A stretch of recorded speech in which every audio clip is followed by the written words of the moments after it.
In this video, let's discuss what your activity should be after surgery.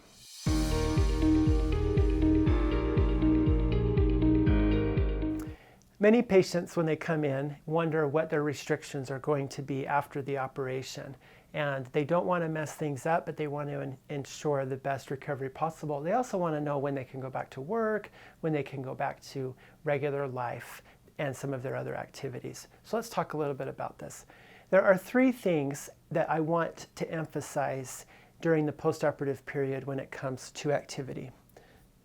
The first is mindful movement. Mindful means to be in the moment and to pay attention. In the postoperative period, it's a wonderful opportunity to slow everything down and really be in the moment and paying attention to how your body is feeling.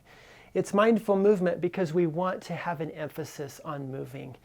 The body heals most appropriately when there is adequate blood flow to the tissues, when the tissues are appropriately stressed, and mindful movement helps you to be in that middle ground as you're healing and make the best progress possible.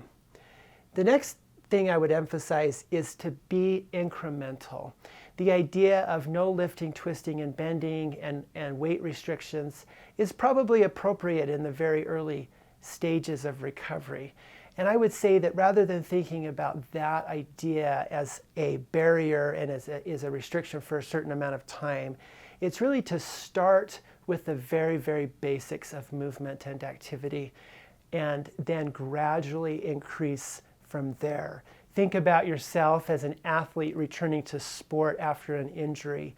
They would start with the basics of that sport, and then if they weren't having symptoms, go to the next stage and then the next after that. And in the NBA, for example, we know that when they get to a point of being able to play in real games, they limit their minutes and then make sure that they're not having symptoms with that. So it's a stepwise incremental healing process.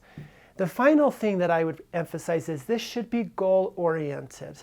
You should be progressing towards your objectives after surgery. When the focus is on something other than where you want to go, I think that the outcomes are not as positive and your progression and progress can be limited. So, activity after surgery should involve mindful movement, being incremental with your activities as you go forward, and then be goal-oriented and focused on where you want to be after surgery and the things that you want to be able to do.